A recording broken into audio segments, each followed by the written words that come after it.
കൂട്ടുകാർക്ക് നല്ലൊരു ദിവസം ആശംസിച്ചുകൊണ്ട് നമുക്ക് നേരെ രേവതിയുടെ സച്ചിയുടെ വരാൻ പോകുന്ന ദിവസത്തെ നല്ലൊരു വിശേഷം കേട്ടാലോ. എല്ലാ ദിവസവും ഉച്ചയ്ക്ക് രേവതിയുടെ സച്ചിയുടെ പുതിയ പുതിയ വിശേഷങ്ങളൊക്കെ ചാനലിനകത്ത് അപ്ലോഡ് ചെയ്യുന്നുണ്ട് കേട്ടോ. മറക്കാതെ എല്ലാവരും കയറി കാണണേ. അങ്ങനെ നമ്മൾ ഇന്നലെ ഉച്ചയ്ക്ക് കണ്ടു. വല്ലാത്ത സങ്കടത്തിലായി പോയി രേവതി. കാരണം വർഷയുടെ വീട്ടിൽ നിന്ന് കുറെ സ്വർണ്ണമൊക്കെ ആയിട്ട് മഹിമ അങ്ങോട്ട് വരുവാണ്. പിന്നീട് ചന്ദ്രമതി രേവതിനെ കുത്തി പറയുന്നുണ്ട്, ഇവളുടെ വീട്ടിൽ നിന്ന് ഒന്നും കൊണ്ടുവന്നിട്ടൊന്നുമില്ല എന്ന് പറഞ്ഞിട്ട് രേവതിനെ കുറ്റപ്പെടുത്തുവാണ്. എല്ലാം കേട്ട് രേവതിക്ക് വല്ലാത്ത സങ്കടം. അതും പോരാഞ്ഞിട്ട് അതെ ഇവളുടെ അച്ഛൻ കാരണമാണ് ഇപ്പൊ ഇവള് ഈ വീട്ടിൽ നിൽക്കുന്നതെന്ന്. ഇവളുടെ അച്ഛന് രവിയേട്ടന്റെ വണ്ടിയുടെ മുന്നിൽ ചെന്ന് ചാടിയതുകൊണ്ട് അങ്ങേര് മരിച്ചു പോയതുകൊണ്ടാ അവള് ഇങ്ങോട്ട് വന്നേ. അതുകൊണ്ട് സഹതാവ് മൂത്ത് രവിയേട്ടൻ ഇവളെ കൂട്ടിക്കൊണ്ട് വന്നതെന്നൊക്കെ മഹിമയുടെ മുന്നിൽ വെച്ച് പറഞ്ഞപ്പോ തന്നെ രേവതിക്ക് വല്ലാത്ത സങ്കടമായിപ്പോയി. രേവതിക്ക് സഹിക്കാൻ പറ്റുന്നുണ്ടായിരുന്നില്ല. ഒരു പക്ഷേങ്കില് ഇവളിങ്ങോട്ട് വരത്തില്ലായിരുന്നു. ഇവളുടെ അച്ഛൻ വണ്ടിക്ക് മുന്നിൽ പോയി ചാടത്തില്ലായിരുന്നെങ്കിൽ ഇവളുടെ കല്യാണം പോലും നടക്കത്തില്ലായിരുന്നു എന്നൊക്കെ പറയുവാണ്. എല്ലാം കേട്ടുകഴിഞ്ഞപ്പോ രേവതി പെട്ടെന്ന് അകത്തേക്ക് അങ്ങോട്ട് പോവാ. കാരണം എല്ലാവരും മുന്നിൽ വെച്ചാന്ന് ഓർക്കണം ഇങ്ങനെയെല്ലാം പറയണേ. രേവതിക്ക് സങ്കടം സഹിക്കാൻ പറ്റുന്നുണ്ടായിരുന്നില്ല. രേവതി കരഞ്ഞോണ്ട് അങ്ങോട്ട് പോകുന്നേ. പിന്നീട് കുറെ സമയം കഴിഞ്ഞപ്പോ മഹിമ എല്ലാരും പോയി. പിന്നീട് ചന്ദ്രമതി രേവതിനെ അന്വേഷിച്ച് വരുവാണ്. രേവതിനെ വിളിച്ചോണ്ട് വന്നു കഴിഞ്ഞപ്പോ നോക്കിക്കഴിഞ്ഞപ്പോ രേവതിനെ കാണുന്നില്ല എവിടെയെങ്കിലും. അപ്പോഴാണ് ആ കാഴ്ച കാണുന്നത്. രേവതി പൂജാമുറി പോയി കരഞ്ഞ് പ്രാർത്ഥിക്കുവായിരുന്നുണ്ട്. വല്ലാത്ത സങ്കടമാണ് രേവതിക്ക്. സഹിക്കാൻ പറ്റുന്നുണ്ടായിരുന്നില്ല. തന്നെ പറഞ്ഞ് സഹിക്കാം. പക്ഷെ മരിച്ചുപോയ തന്റെ അച്ഛനെ കുറിച്ച് പറഞ്ഞിട്ടുണ്ടെങ്കിൽ രേവതിക്ക് സഹിക്കാൻ പറ്റുന്ന കാര്യമില്ല. അച്ഛനെ ഏറ്റവും കൂടുതൽ രേവതി ഇഷ്ടപ്പെട്ടിരുന്ന. അപ്പോഴാണ് ചന്ദ്രമതി അങ്ങോട്ട് വരുന്നത്. ഓഹോ, നീ ഇവിടെ കുത്തിയിരിക്കുവായിരുന്നല്ലേ? നിന്നെ എത്ര വട്ടം ഞാൻ വിളിച്ചു, നിനക്കെന്താ ചെവി കേട്ടുകൂടെന്ന് ചോദിക്കണം. രേവതി ഒന്നും മിണ്ടിയില്ല. അതെ, ഇവിടെ കുറെ ജോലികൾ കിടപ്പുണ്ട്. എന്നിട്ട് നീ പൂജാമുറി വന്ന് കുത്തിപ്പിടിച്ചിരിക്കുവാണെന്ന് ചോദിക്കാം. നീ ഇവിടെ എന്തെടുക്കുക? ഏറ്റു വന്നേ, അവിടെ ഒന്ന് ജോലികളൊക്കെ ചെയ്യാം. പാത്രമെല്ലാം കൂടെ അവിടെ നിരന്ന് കിടക്കുവാന്ന് പറയാണ്. ഇത് കേട്ടൻ രേവതി പറഞ്ഞു, അതെ ഞാനിവിടെ പണി ചെയ്യാൻ മാത്രം വേണ്ടി വന്നാണെന്ന് ചോദിക്കും. അതെ, ഈ വീട്ടിലേക്ക് പണി ചെയ്യാൻ വേണ്ടി കൊണ്ടുവന്നല്ല. ഞാൻ മാത്രമല്ല ഇവിടെയുള്ള വേറെ 2 മരുമക്കളുണ്ടല്ലോ, അവരോട് ചെയ്യാൻ പറ എന്ന് പറയണം. ഓഹോ, ഇപ്പൊ അങ്ങനെയായ കാര്യങ്ങൾ എന്നൊക്കെ ചോദിക്കുക. നിനക്ക് അത്രയ്ക്ക് അഹങ്കാരമാണോ? ഇപ്പം മനസ്സിലായി നിനക്ക് അഹങ്കാരത്തിന് കാരണം എന്നാന്ന്. ഒരു കാര്യം ഞാൻ പറഞ്ഞേക്കാം, മര്യാദയ്ക്ക് അടങ്ങി ഒതുങ്ങി എവിടെയും നിന്നോണെന്ന് പറയാം. രേവതി ഇല്ലെങ്കിൽ എന്ത് ചെയ്യും? അതെ, ഞാൻ എന്താണെങ്കിലും ചെയ്യണോ വേണ്ട ഞാൻ തന്നെ തീരുമാനിക്കുന്നുള്ളൂ. ഞാൻ പണി ചെയ്യാനായിട്ട് തന്നെ വന്നതല്ല. കഞ്ഞിയും കറിയും വെച്ച് നിങ്ങളുടെ മുന്നിലേക്ക് കൊണ്ടിട്ട് തരണം. കൊണ്ടേ വെച്ച് തന്നാലോ അതിന് 100 കുറ്റങ്ങളും കാണും എന്ന് പറഞ്ഞുകൊണ്ട് രേവതി അങ്ങോട്ട് എഴുന്നേക്കുക. ചന്ദ്രമതി ഒരു നിമിഷം ഒന്നും ഞെട്ടിപ്പോയി. കാരണം രേവതിയുടെ മുഖത്ത് നോക്കിക്കഴിഞ്ഞപ്പോഴത്തേന് ചന്ദ്രമതിക്ക് ഒരു ഭയം തോന്നി. ഇപ്പൊ തന്നെ ഇവിടെ ഒന്ന് അടിക്കുമെന്ന് തോന്നി. അപ്പത്തേനും അങ്ങോട്ട് വർഷയും ശ്രീകാന്തും കൂടെ വരുവാണ്. എന്താ അമ്മയൊരു പ്രശ്നം എന്ന് ചോദിക്കുകയാണ്. എന്തു പറ്റി രേവതി? ഇതെന്താ മുഖം ആദ്യമായിട്ടാണോ ഞാൻ ഇത്ര ദേഷ്യത്തോടെ കാണുന്നതെന്ന് ചോദിക്കുകയാണ്. വർഷ പോലും ആദ്യമായിട്ടാണ് അങ്ങനെ കാണുന്നത്. പെട്ടെന്ന് രേവതി പറഞ്ഞു, അതെ എല്ലാത്തിനും ഒരു പരിധിയുണ്ട്. സഹിക്കുന്നതിന് ക്ഷമിക്കുന്നതിന് ഒരു പരിധിയുണ്ട്. എത്രയെന്ന് വെച്ചാൽ മിണ്ടായിരിക്കണേ. ഇവിടുത്തെ ജോലികൾ ചെയ്യാൻ വേണ്ടി മാത്രം എന്നെ ഇങ്ങോട്ട് കെട്ടിക്കൊണ്ട് വന്നാണോ? അല്ലല്ലോ, എല്ലാവരുടെ മുന്നിൽ നാണം കെട്ട് തല കുരിച്ച് ഞാൻ നിന്ന് കഴിഞ്ഞപ്പോഴത്തേനും എന്ന് പറഞ്ഞിട്ട് രേവതി അങ്ങോട്ട് പറയുവാണ്. ശ്രീകാന്ത് പറഞ്ഞു, എന്താണെങ്കിലും അമ്മ പറഞ്ഞത് ഒട്ടും ശരിയായിട്ടുള്ള കാര്യമല്ലെന്ന് പറയണം. അമ്മ എന്തിനാ എല്ലാവരുടെ മുന്നിൽ വെച്ച് ഏടത്തിനെ കുറിച്ച് അങ്ങനെയൊക്കെ പറഞ്ഞ്? അമ്മയ്ക്ക് അങ്ങനെ പറയേണ്ട വല്ല കാര്യം ഉണ്ടായിരുന്നോ? അത് ഏടത്തേക്ക് വല്ലാത്ത ഇൻസൾട്ടായി പോയില്ലേ നിൽക്കാം. ഞാൻ എന്താണ് തെറ്റു പറഞ്ഞേ? ഞാൻ എന്തെങ്കിലും തെറ്റു പറഞ്ഞോന്ന് ചോദിക്കണം. വർഷ പറഞ്ഞു, അത് ശരിയാ, 1-2 വാക്കിൽ പറഞ്ഞു തീർക്കേണ്ട കാര്യമായിരുന്നു. അതെ, എന്റെ അമ്മ ചോദിച്ചു രേവതിയുടെ വീട്ടിൽ നിന്ന് എന്താ കൊണ്ടു തന്നേന്ന്. അതിനങ്ങ് മറുപടി പറഞ്ഞാൽ പോരെ? ഇപ്പൊ കാര്യമായിട്ടൊന്നും കിട്ടിയിരുന്നോ? അല്ലെങ്കിൽ ഇച്ചിരി എന്തെങ്കിലും കിട്ടിയെന്നൊക്കെ പറഞ്ഞാൽ പോരായിരുന്നോ? അതിന് ഇതിന് മാത്രം താഴ്ത്തി കെട്ടി സംസാരിക്കേണ്ട കാര്യമില്ലായിരുന്നു പറയണം. അപ്പോഴേക്ക് ശ്രുതിയും കൂടെ അങ്ങോട്ട് വരുവാണ്. രേവതി പറഞ്ഞു, ഒരു കാര്യം ഞാൻ പറഞ്ഞേക്കാമേ, ഇത്ര നാൾ ഞാൻ എല്ലാം സഹിച്ച് ക്ഷമിച്ചു മിണ്ടായിരുന്നു. അമ്മ എന്നെ എന്ത് പറഞ്ഞാലും എനിക്ക് കുഴപ്പമില്ല. പക്ഷെ എന്റെ വീട്ടുകാരെ പറഞ്ഞ് എനിക്ക് സഹിക്കാൻ പറ്റുമെന്ന് പറയണം. ശ്രുതി പെട്ടെന്ന് വന്നിട്ട് ചോദിച്ചു, നീ എന്താ രേവതി അമ്മയുടെ നേർക്ക് കയർത്ത് സംസാരിക്കുന്നേ? ഇങ്ങനെയൊക്കെ സംസാരിക്കാൻ കൊള്ളാമെന്ന് ചോദിക്കാം. ഇതേ ശ്രുതി, ഒരു കാര്യം ഞാൻ പറഞ്ഞേക്കാം, നീ നിന്റെ കാര്യം നോക്കണം. ഇത് ഞാനും അമ്മയും നമ്മളുടെ പ്രശ്നമാണ്. ഞങ്ങൾ സംസാരിക്കുന്ന ഇടയ്ക്ക് കയറി വന്നേണ്ടല്ലോ, ഞാൻ പിന്നെ എന്താ ചെയ്യുന്നത് എനിക്ക് അറിയത്തില്ലെന്ന് പറയണം. ശ്രുതിയുടെ നാവടഞ്ഞു പോയി. ഒരക്ഷരം പോലും പിന്നെ ശ്രുതി നാമ ശിവാന്ന് മിണ്ടിയില്ല. ശ്രുതിക്ക് മനസ്സിലായി രേവതി നല്ല കലിപ്പ് മൂടി നിൽക്കുവന്ന്. ആദ്യമായിട്ടാണ് രേവതിനെ ഇത്ര ദേഷ്യത്തോട് കാണുന്നത്. അപ്പൊ തന്നെ രവീന്ദ്രനും അങ്ങോട്ട് വന്നു. എന്താ മോളെ പ്രശ്നം എന്ന് ചോദിക്കണം. അല്ല, അച്ഛനും ഉണ്ടായിരുന്നല്ലേ അമ്മ അങ്ങനത്തെ എന്നെ കുറ്റപ്പെടുത്തിയൊക്കെ പറഞ്ഞപ്പോ എന്നെ കുറ്റപ്പെടുത്തി എനിക്ക് സഹിക്കും. എന്റെ അച്ഛനെ കുറിച്ച് പറഞ്ഞാൽ എനിക്ക് സഹിക്കാൻ പറ്റില്ല. അറിയാലോ, ഞങ്ങള് അധികം പണമൊന്നും ഇല്ലാത്തവരാ. കാരണം അമ്മയൊക്കെ ഉദ്ദേശിക്കുന്ന അത്ര സ്വർണവും തരാൻ ഞങ്ങളുടെ വീട്ടിൽ ആസ്തിയില്ല. ഒരു ചെറിയ കടയെന്ന് പറയാൻ പറ്റത്തില്ല. ആ ക്ഷേത്രത്തിന് പിന്നെ മാല കെട്ടി ജീവിക്കുന്നവരെ ഞങ്ങൾക്ക് അതിനുള്ള വരുമാനമൊക്കെ ഉള്ളൂ.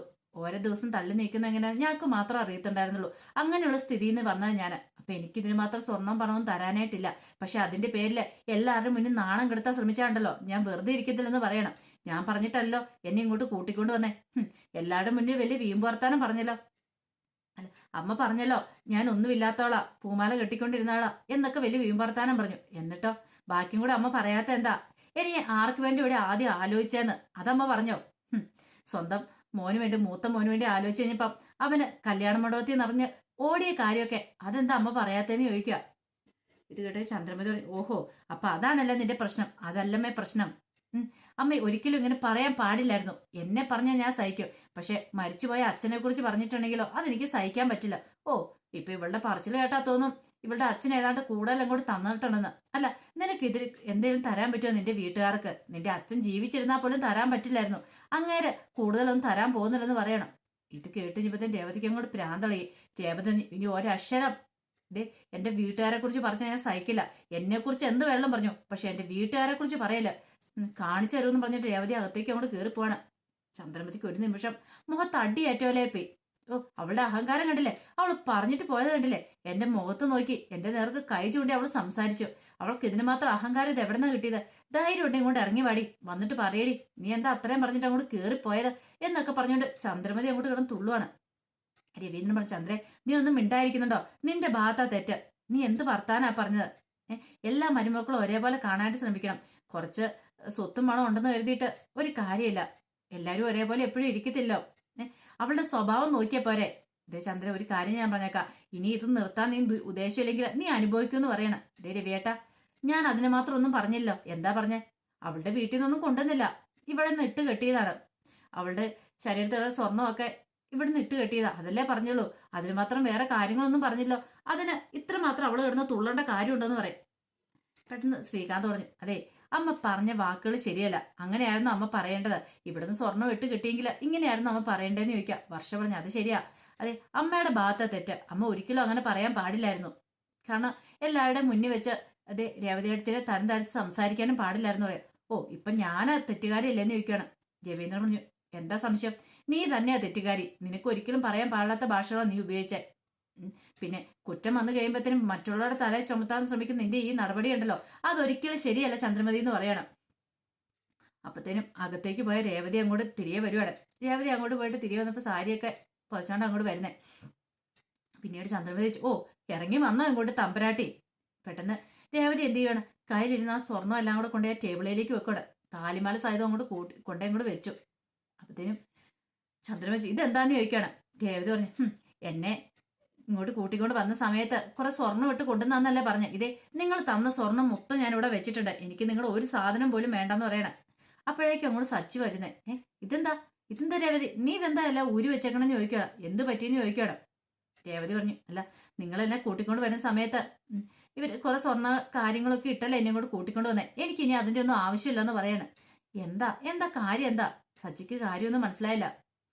ഇപ്പൊ ഞാനിവിടെ ആരും കൊള്ളരുതാത്തവള്. കാരണം ഇവിടെ ബാക്കി വന്ന മരുമക്കളൊക്കെ കുറെ സ്വർണ്ണമായിട്ട് വന്ന ഞാനൊന്നും ഇല്ലാത്തവളാണ് പോലും. അത് എനിക്ക് കുഴപ്പമില്ല. അത് എന്നെ പറഞ്ഞാലും എനിക്ക് സഹിക്കാൻ പറ്റും. പക്ഷെ എന്റെ അച്ഛനെ പറഞ്ഞാൽ എനിക്ക് സഹിക്കാൻ പറ്റില്ല. എന്റെ അച്ഛനെ വണ്ടിയുടെ മുന്നിൽ ചാടിയതുകൊണ്ട് മാത്രമാണ് എന്നെ ഇങ്ങോട്ട് കൂട്ടിക്കൊണ്ട് വന്നതെന്ന്. അല്ലെങ്കിൽ ഈ കല്യാണം പോലും നടക്കില്ലായിരുന്നു. എന്റെ അച്ഛനെ ഒന്നും കൊടുക്കാനുള്ള ആസ്തി ഇല്ലായിരിക്കുമെന്ന്. ഞാൻ വീട്ടിൽ വെറുതെ നിന്നേനോന്ന്. എന്റെ അച്ഛനെ പറഞ്ഞ് എനിക്ക് സഹിക്കാൻ പറ്റില്ലെന്ന് പറയണം. അതുകൊണ്ട് ഇവർ തന്ന സ്വർണ്ണം എല്ലാം ഞാനിവിടെ വെച്ചിട്ടുണ്ടെന്ന് പറയണം. ഇത് കേട്ടോ സച്ചി പറഞ്ഞു, നീ എന്തിനാ രേവതി അതൊക്കെ ഊരിക്കൊടുത്തേ? അതിന് ഇവരുടെ കാശും കൊണ്ട് വാങ്ങിയതല്ലല്ലോ, അമ്മയുടെ കാശും കൊണ്ട് വാങ്ങിയതാണോ? അല്ലല്ലോ, അത് അച്ഛന്റെ പൈസയല്ലേ, അച്ഛൻ വാങ്ങിച്ച സ്വർണ്ണമല്ലേ, അത് അഴിച്ചു നോക്കേണ്ട ഒരു കാര്യമില്ലായിരുന്നു പറയണം. പെട്ടെന്ന് രവീന്ദ്രൻ പറഞ്ഞു, മോളെ രേവതി നീ ഇതെടുത്ത് അണിയേ. ഇതേ താലിമാലയൊക്കെ ഊരി വെച്ച എങ്ങനെ ശരിയാവുന്നേ? നീ ഇതെടുത്ത് കഴുത്തലിടാൻ പറയണം. താലിമാല ഇല്ലാതെ എങ്ങനെയാ നടക്കാൻ പറ്റുന്ന ചോദിക്കുക. ഇത് കേട്ടൻ രേവതി വേണ്ടച്ചാ, എനിക്കിതിന്റെ ഒന്നും ആവശ്യമില്ല.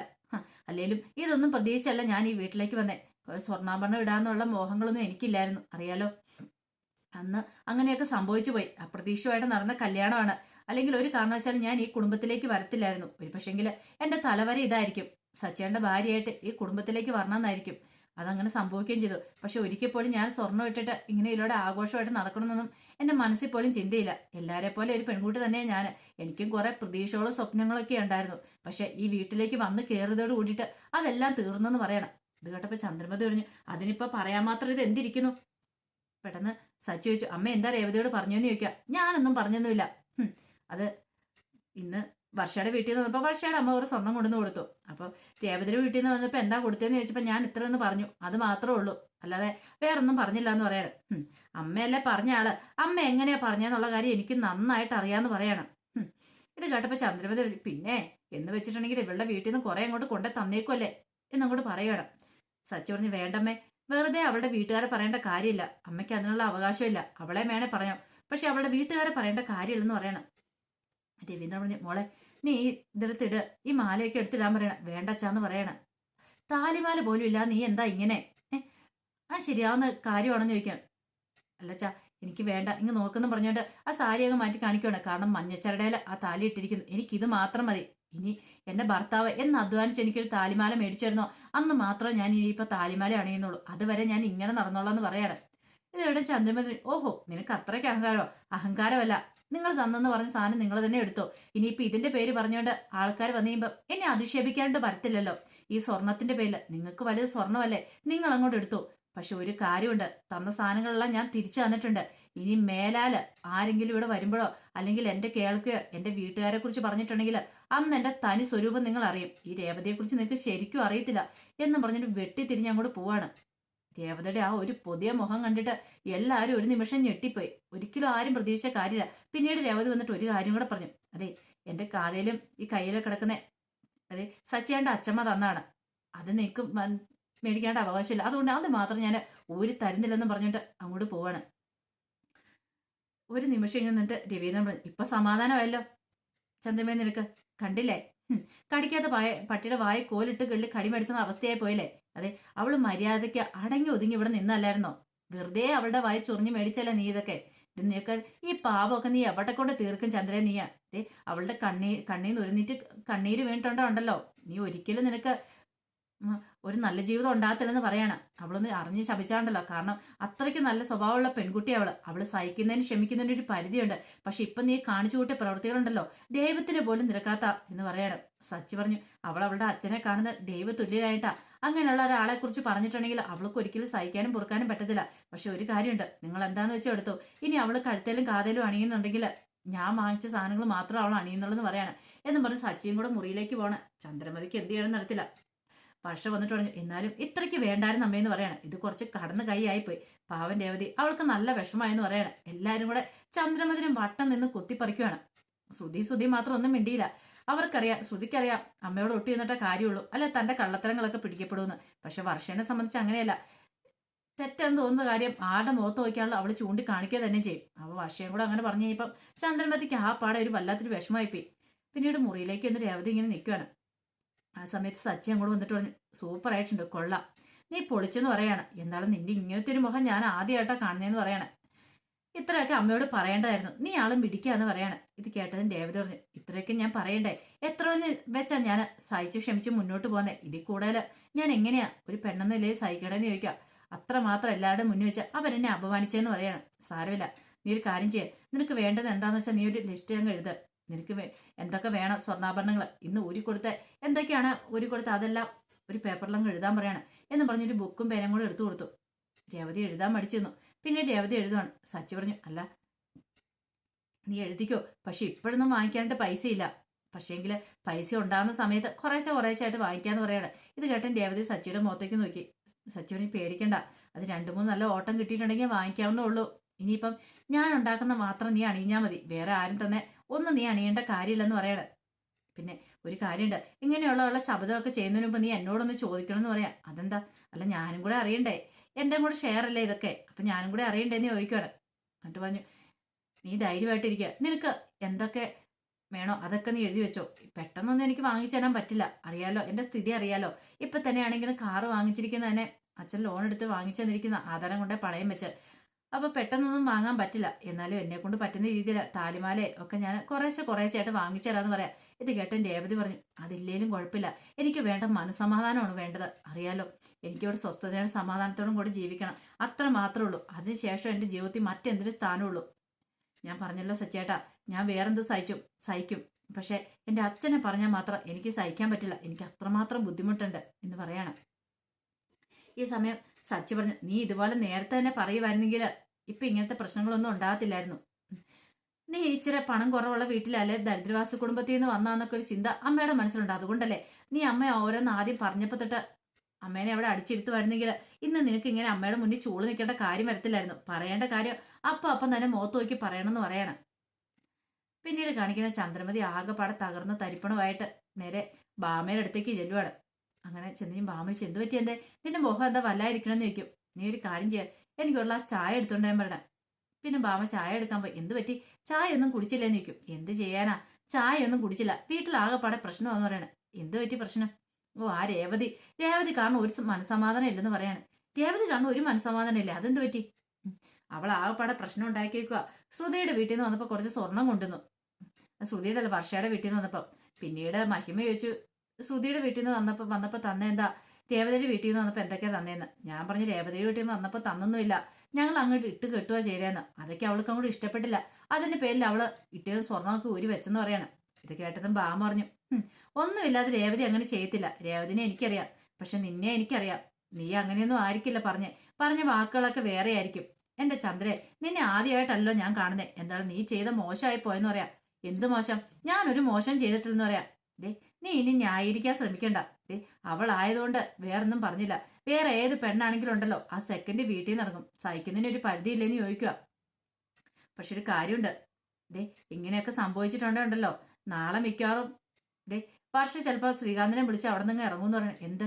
അല്ല, നീ രേവതിയോട് ഇങ്ങനെയൊക്കെ പറഞ്ഞ് പറയുന്ന കേട്ടാൽ തന്നെ അവൾക്ക് മനസ്സിലാവും ഇതൊരു അമ്മായിമ്മപ്പോരാണല്ലോ. അങ്ങനെയാണെങ്കിൽ ദേ നാളെ എനിക്കും ചിലപ്പോൾ ഈ അവസ്ഥ ഉണ്ടാവില്ലോ.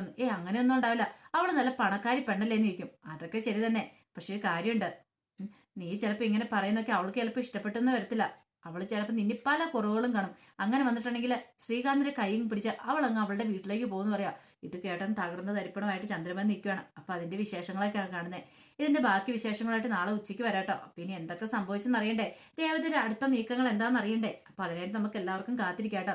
ഉച്ചയ്ക്ക് ഒരു 1:30-2 മണിക്കുള്ളിൽ തന്നെ ഞാൻ ഇതിന്റെ ബാക്കി വിശേഷങ്ങളൊക്കെ ചാനലിനകത്ത് അപ്ലോഡ് ചെയ്യൂട്ടോ. പിന്നെ അതുകൂടാതെ എല്ലാ ദിവസവും വൈകുന്നേരം ഞാൻ നാളത്തെ കഥ എന്ന് പറഞ്ഞുകൊണ്ട് ഇടുന്നുണ്ട്. അത് പക്ഷേ ഇപ്പം നടന്നുകൊണ്ടിരിക്കുന്ന കഥകളാട്ടോ ഇടുന്നത്. അപ്പൊ അതും എല്ലാവരും മറക്കാതെ കയറി കാണണേ. ഒരിക്കൽ കൂടി എല്ലാവർക്കും നല്ലൊരു ദിവസം ആശംസിച്ചു നിർത്തുന്നു. നന്ദി.